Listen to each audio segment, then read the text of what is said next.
Ahora, hoy, miércoles 23 de octubre, se lleva a cabo el juicio político a la ministra del Interior, Mónica Palencia, en el pleno de la Asamblea Nacional. ¿Es una venganza? Parecería que sí.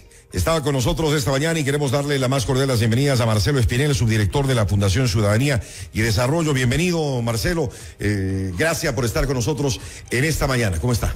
Cristian, muy buenos días. Para mí es un placer poder acompañarlos, tanto a ti como a tu distinguida audiencia. En primer lugar, y antes de pasar con el tema central de hoy, ¿cómo ve usted la situación en general del país? Llevamos ya más de un mes con estos apagones y con una repercusión muy grande en varios sectores.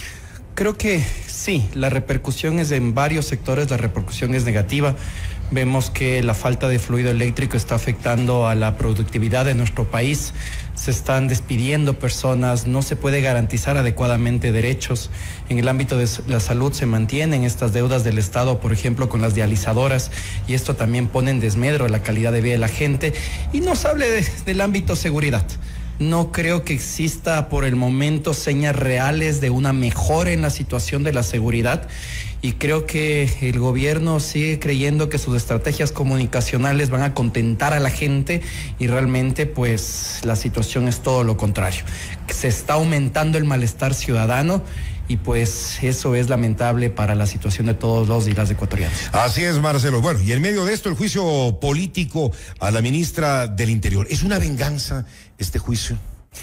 Yo creo que hay que analizar con pinzas el tema, porque sin duda hemos visto que existe un ensañamiento por parte, en este caso, de la bancada de la Revolución Ciudadana por llevar a juicio político, en este caso a la ministra Palencia. Y este ensañamiento pues probablemente es la consecuencia de que se dio el apresamiento de su líder político, en este caso Jorge Glass. Tiene mucho que ver con eso, ¿no? Con lo sucedido en la embajada de México en Ecuador y el tema Jorge Glass. Yo creo que hay que analizarlo desde esos antecedentes. Incluso recordemos esta intromisión de la justicia dentro de las actuaciones del Parlamento al, pues, en este caso, obligar a que se traten los otros juicios políticos y que de esa manera nos acelere. Entonces veamos cómo se dio una pugna de poderes, por un lado por apresurar el juicio político en contra de Mónica Palencia y por otro lado de retrasarlo. Entonces vemos que no existe un verdadero espíritu de rendición de cuentas. ¿Qué es lo que debería ser un juicio político? A ver, ya nos hemos dado cuenta que así no funciona nuestra asamblea, lastimosamente. Sin duda que sí. A ver, el juicio político, y esto creo que es necesario recordar a los ciudadanos, es para que el legislativo, para que la Asamblea Nacional verifique si otras autoridades del Estado han cumplido con sus funciones, han utilizado bien los recursos públicos, así como también si es que, pues, han garantizado los derechos de los ciudadanos en el ejercicio de sus funciones. Esa es la esencia del juicio político. Pero si es que en un proceso de enjuiciamiento político decidimos, pues, interpelar a un ministro con la finalidad de dar un golpe político y no esta esencia que debe ser respetada del enjuiciamiento político, claramente estamos frente a una actuación desinstitucionalizadora de la misma Asamblea Nacional. Y ojo, Cristian, esto no ha sucedido solo con esta Asamblea Nacional, ha venido sucediendo en todos los anteriores periodos legislativos. Sí, pero tal vez en los últimos meses, en los últimos años se ha intensificado eso muchísimo. Y ahí están jugándose todos los intereses que tienen los asambleístas, que no son definitivamente los de trabajar por y para el país y por los ecuatorianos. Exacto, y lamentablemente hemos pasado de un extremo a otro. Tú recordarás que en el periodo 2013-2017, en esa Asamblea Nacional controlada por el correísmo, no había fiscalización. No había ningún tipo de enjuiciamiento político, porque claro, el gobierno tenía el control de la Asamblea Nacional. Y después, cuando ya existía mayor diversidad dentro de la composición de la Asamblea Nacional, ahí empezaron a aparecer los enjuiciamientos políticos. Pero aquí tenemos un problema de fondo, que es el hecho de que no tenemos partidos políticos fuertes, partidos políticos con una ideología clara, sino que utilizan ciertas monedas de cambio de cara a que vamos a hacer el enjuiciamiento político para tratar de obtener una prebenda. Claro.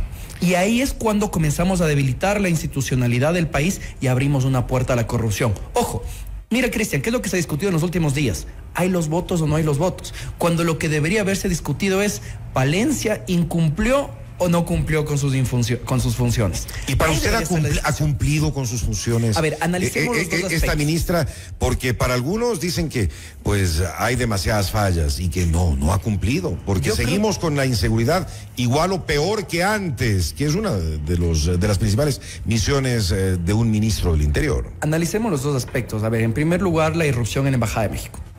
¿Se incumplió con tratados internacionales? Personalmente creo que sí. Totalmente. Se vulneró el derecho internacional, sin duda, bajo el pretexto de defender, en este caso, que se haga justicia en el país. Yo creo que hay que tener un análisis bastante cuidadoso sobre eso, porque sabemos cómo es el tratamiento de los procesos judiciales dentro de nuestro país. Sobre el otro aspecto es bastante subjetivo. A ver, si un ecuatoriano en este momento sale a la calle, ¿va a sentirse seguro? Sin duda que no.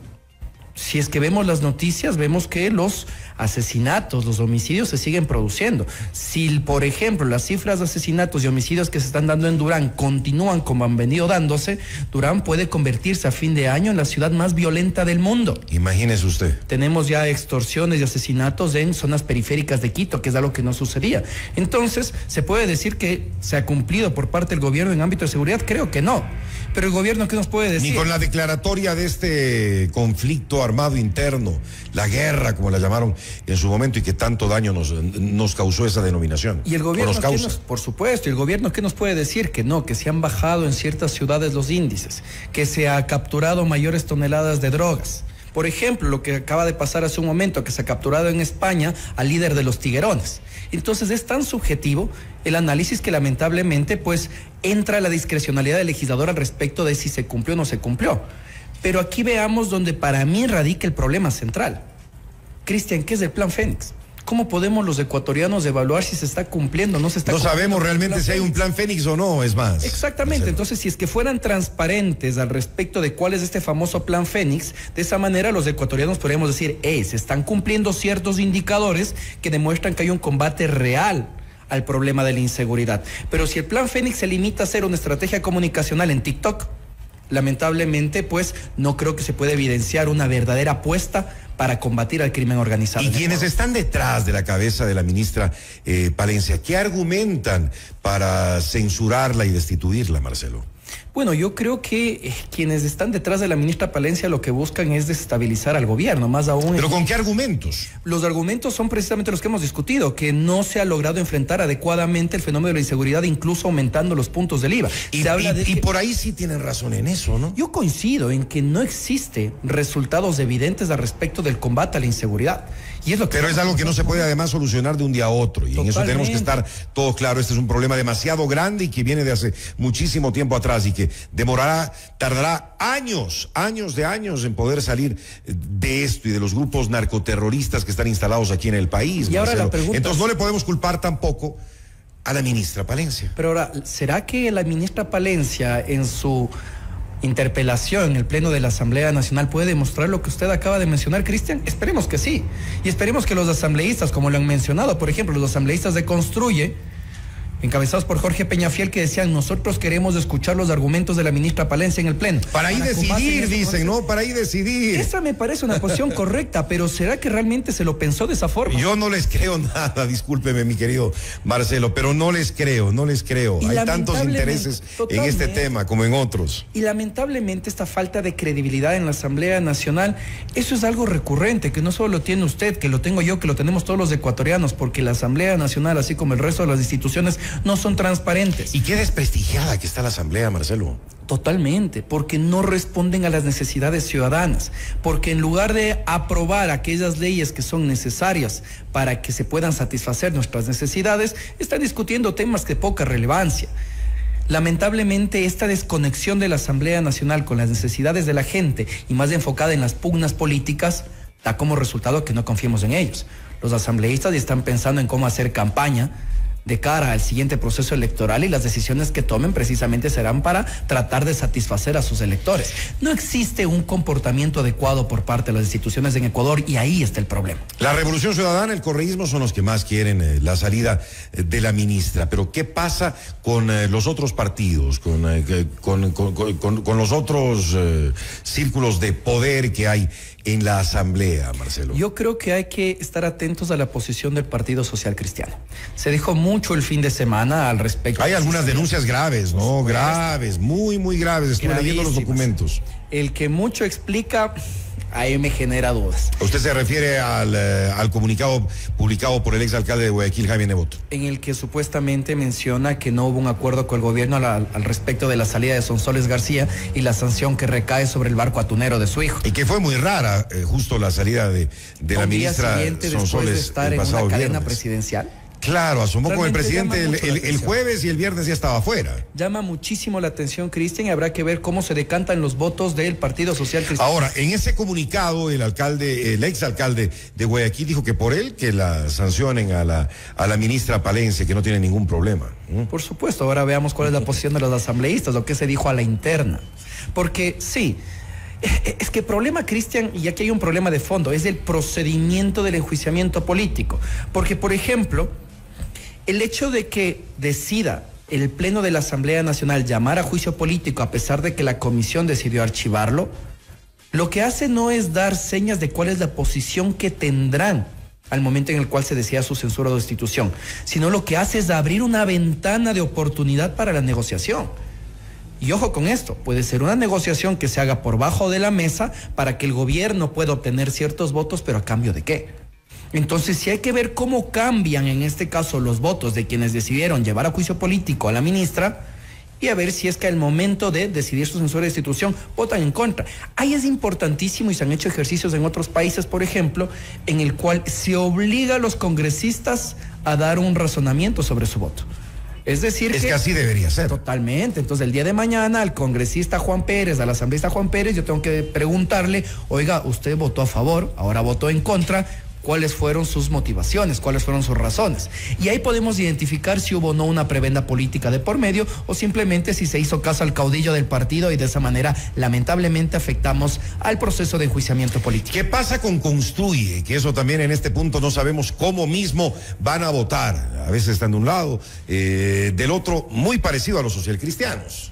Sí, y es esto, que se ha convertido en una moneda de cambio nuevamente la posición de los legisladores frente a procesos controversiales que busca el gobierno. Ahora, los votos de Construye son fundamentales para la censura o no de la ministra hoy.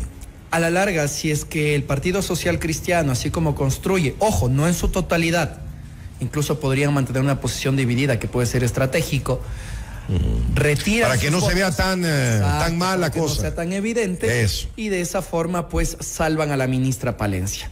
Ahora, yo también creo que hay que ver un tema de institucionalidad que me preocupa, Cristian, y es bueno para un país que atraviesa la situación que nosotros atravesamos que cambiemos de timonel en un ministro tan importante cuando estamos a puertas de un proceso electoral. No, y además con una situación como la que estamos atravesando en este momento. Exacto, entonces también creo que es importante identificar este tipo de cosas que pueden afectar, sí, a la política pública. Escuchaba el otro día un analista en un medio de comunicación que decía, sí, tal vez se pueden haber cometido errores, esto puede ser un llamado de atención para corregir los errores, pero empezar desde cero puede ser Además, Marcelo, de que no es cualquier ministra, es la ministra del Interior quien está a cargo del tema de la seguridad, como usted mencionaba, es como empezar de cero. Además, es una de las ministras más fuertes de este gobierno y uno de los brazos del presidente Noboa. Sin duda que sí, yo creo que también hay que hacer un llamado a la responsabilidad de los asambleístas. Pero es que no son responsables, pues, mi querido Marcelo. Son más bien unos sinvergüenzas irresponsables totales. Ahora, hagamos el llamado.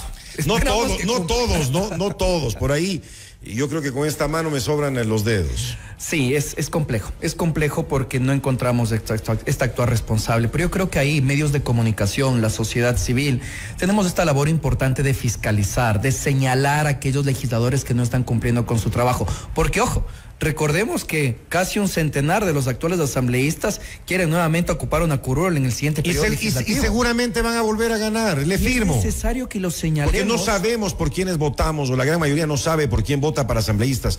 Se fijan en el primero en la lista o en el partido por quien están votando para presidente, la misma lista, y ahí van, pero no sabemos ni quiénes son, ni qué han hecho, ni qué experiencia tienen, ni sus antecedentes. Y ahí, sin salirme del tema, o nos salimos un ratito, ahí es donde tenemos que llamar la atención al Consejo Nacional Electoral, Cristian. El Consejo Nacional Electoral, ojo, no solo tiene que organizar elecciones, tiene que garantizar que la gente tenga el derecho al voto informado. ¿Qué tipo de voto informado nos están ofreciendo? Lamentablemente esto no se está dando y eso hace que el ciudadano, como bien mencionas, vote por el más conocido, vote por el primero de la lista, el que puso el partido político sin un debido proceso de democracia interna. Hay un problema estructural en el país. ¿Se debería elegir a los asambleístas, Marcelo, no en planchas, sino 1-1? Acuérdate que ya hacíamos eso. Pero creo que es mejor, ¿o no? Termina debilitando la estructura de los partidos políticos cuando... ¿Pero de qué partido estamos hablando? Ya no tiene ni siquiera estructura. Y a ese punto quiero llegar. Pero no, si muchos son partidos de alquiler. Partidos políticos, exacto. Y acuérdate el negociado que existe dentro de el uso de fondos de promoción electoral al respecto de dónde se promociona. Ni me hable de eso. Sí, yo sé que lo has denunciado y eso es positivo y lo felicito. Porque también tenemos esa misma línea nosotros. Y ahí es donde... Es otra manera de corrupción, ¿no? Totalmente. Que tienen, y de sacar Totalmente. plata. Y el vuelto. Entre comillas. Exactamente. Y ahí es donde yo te voy a plantear un tema que te puede parecer controversial, pero que... A ver, por favor, mi estimado Marcelo. La situación que atravesamos en el país es extremadamente preocupante y no se va a solucionar con ciertas reformas legales, con consultas populares o con asambleístas que son irresponsables. Creemos que es necesario llamar un debate serio a toda la ciudadanía sobre si debemos modificar o no nuestra Constitución. Tú me vas a decir que tenemos una serie de constituciones que no ha dado resultado, pero ojo, los problemas que tiene el país ya responden a su diseño institucional. Es que estamos tocando fondo. Si es que no modificamos este diseño institucional, lamentablemente el país se nos lo llevan en peso. Ya no los políticos corruptos, sino las organizaciones criminales. Y eso hay que discutirlo profundamente. Totalmente de acuerdo. Hay que hacerlo y hay que hacer también cambios en el Código de la Democracia urgentes.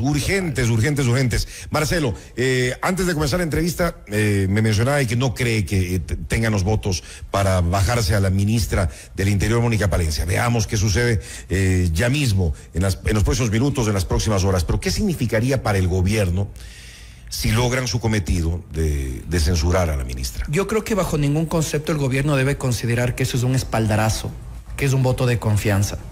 Yo creo que simplemente el gobierno debe considerar que esto tiene que ser un llamado de atención para que se corrija al respecto de cuál es la política de seguridad del gobierno, que sea mucho más transparente y que también sea mucho más respetuosa del derecho internacional. Caso contrario, la afectación que estamos viviendo todos los ecuatorianos es en varias dimensiones y lamentablemente tiene consecuencias gravísimas para todos.